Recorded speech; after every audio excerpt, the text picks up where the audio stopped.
PM फसल बीमा योजना के लिए भी 1299 करोड़ रुपए का प्रावधान किया गया है। मतलब ये कि जिन किसानों की फसल आपदा की स्थिति में बर्बाद होती है, उनको नुकसान पहुंचता है, चाहे बारिश ना हो या फिर जरूरत से ज्यादा बारिश हो जाए, सूखा पड़ जाए, उस स्थिति में पीएम फसल योजना बीमा योजना का लाभ किसानों को मिल पाए, इसके लिए भी बजट का आकार बढ़ाया गया है। उसे 1299 करोड़ रुपए किया गया है। इसके अलावा कृषक उन्नत योजना के लिए 5500 करोड़ रुपए का प्रावधान इस बजट में किया गया है। विकसित भारत में एमपी अपना अहम योगदान देगा, इस बात का भरोसा एक बार फिर से इस बजट भाषण के दौरान दिया गया। 25,000 करोड़ कृषि ऋण देने का लक्ष्य भी सरकार ने निर्धारित किया है। आने वाले वर्षों में, इस वित्तीय वर्ष में सरकार की कोशिश है कि अधिक से अधिक कृषि ऋण उपलब्ध करवाए जाएं किसानों को, ताकि किसानों को खेती किसानी में किसी प्रकार की दिक्कत और परेशानी ना होने पाए, आसानी से वो खाद बीज का इंतजाम कर पाएं। और जैसा कि हमने आपको बार बार बताया कि लाडली बहना योजना का दायरा बढ़ता चला जाएगा। सरकार ने आश्वासन दिया कि हम उसकी राशि भी बढ़ा रहे हैं। वित्त मंत्री ने बताया कि 1250 रुपए से बढ़ाकर हम उसको 1500 रुपए प्रतिमाह तक ले गए हैं और इसीलिए उसका साइज भी बढ़ाया जा रहा है। उसका बजट भी 23,000 करोड़ रुपए से ज्यादा का कर दिया गया है। ये तमाम बातें वित्त मंत्री ने बजट भाषण के दौरान कही हैं। सिंचाई के लिए 17,214 करोड़ का प्रावधान पिछले वित्तीय वर्ष में किया गया था, जिसे बढ़ाकर 19 से 20,000 करोड़ रुपए के आसपास किया गया है। इसके अलावा weather information network and data system को भी अपग्रेड करने के लिए 434 करोड़ रुपए का प्रावधान किया गया है। किसानों को उन्नत खेती के लिए प्रोत्साहित किया जा सके, उसमें उनको मदद दी जा सके, इसके लिए भी कृषक उन्नत योजना के तहत 5500 करोड़ रुपए का प्रावधान किया गया है।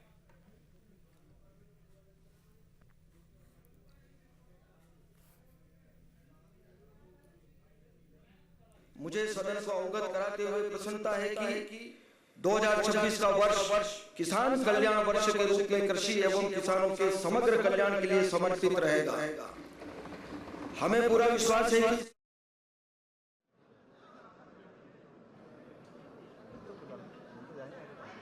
सीधे आपको वहीं पर लेकर चलते हैं।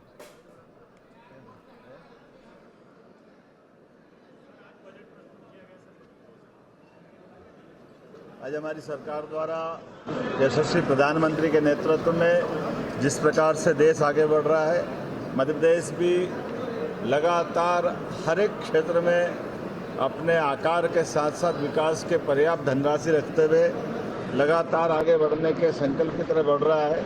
और खास करके माननीय प्रधानमंत्री ने जो 4 शब्द दिए हैं, गरीब, महिला, युवा, किसान, जिसको ज्ञान करके देते थे, इसमें इस वर्ष हमारे वित्त मंत्री द्वारा खास करके आई भी जोड़ा है।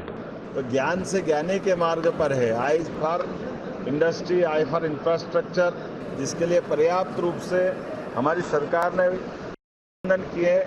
देश के अंदर पहला ये बजट है जो एक तरह से रोलिंग बजट है। रोलिंग बजट के आधार पर हम अपने इस राज्य के अंदर आने वाले 2 वर्ष का भी एक खाका खींच करके इस साल के बजट से अगले साल तक के बजट को जोड़ करके जो हमने विकास का पैमाना बनाया है, अमृतकाल 2047 तक और क्रमशः चरणबद्ध हर 5-5 साल में अपनी राज्य की ग्रोथ लगातार बढ़ती जाए।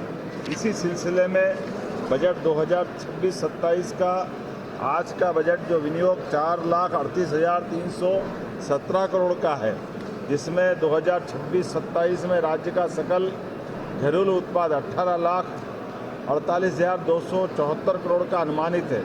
2025-26 में पुनरीक्षित अनुमान जो इसकी वृद्धि है ये 10.69% की वृद्धि है, जिसमें प्रति व्यक्ति आय 2024-25 की तुलना में 25-26 में 9% की ग्रोथ हुई है। 2026-27 में पूंजीगत व्यय राज्य के सकल घरेलू उत्पाद का 4.80% अनुमानित है। सकल राज्य घरेलू उत्पाद से राजकोषीय घाटा 3.87%। सामान्यतः ऋण सीमा ये 3% की होती है और हमारे पास इस सीमा के अंतर्गत अतिरिक्त ऋण सीमा 0.87% की है। ऐसे में हम इस दायरे के अंदर राज्य के अंदर पूरे देश के अंदर भारत सरकार की गाइडलाइन के अंदर ही अपने बजट को रख करके आगे बढ़ रहे हैं।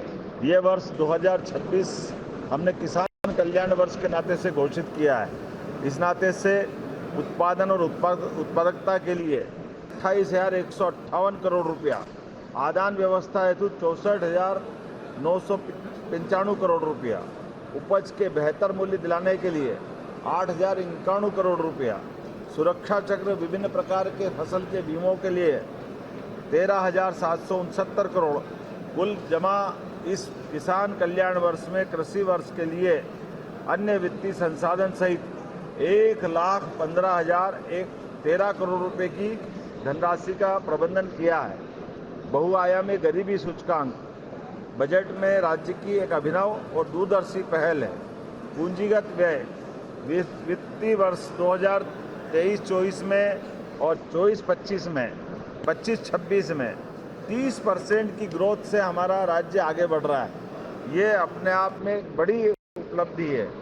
अधोसंरचना विकास में 26-27 में पूंजीगत व्यय परिव्यय में 1 लाख करोड़ से अधिक है, जो प्रदेश के इतिहास में पहली बार हो रहा है कि हम पूंजीगत व्यय में 1 लाख करोड़ से आगे के इंफ्रास्ट्रक्चर के काम के लिए धनराशि का प्रबंधन रख रहे हैं। हमारा अपना वैसे तो सबको जानकारी है ही, समृद्ध मध्य प्रदेश, संपन्न मध्य प्रदेश, सुखद मध्य प्रदेश और सांस्कृतिक मध्य प्रदेश। बगैर संस्कृति के हमारा राज्य अधूरा है और सुखद संपन्न से हमारे राज्य के अंदर गरीबी से लड़ने का, युवाओं को हौसला दिलाने का और इसी आधार पर समृद्धि का मार्ग धारण करने का संकल्प हमारा है। अर्थात सर्वस्पर्शी समावेशी विकास, सुशासन, पर्यावरण, पर्यटन और सांस्कृतिक पुनरुत्थान पर हमने इस बजट को फोकस किया है। आपने ध्यान दिया होगा, पिछले समय हमने समृद्ध मध्य प्रदेश 2047 का दृष्टि पत्र का लक्ष्य रखने का निर्णय किया है। मुझे इस बात की प्रसन्नता है, इस दिशा में बढ़ते हुए ये कदम हमारा अपने उसी भाव को लेकर आगे बढ़ रहा है।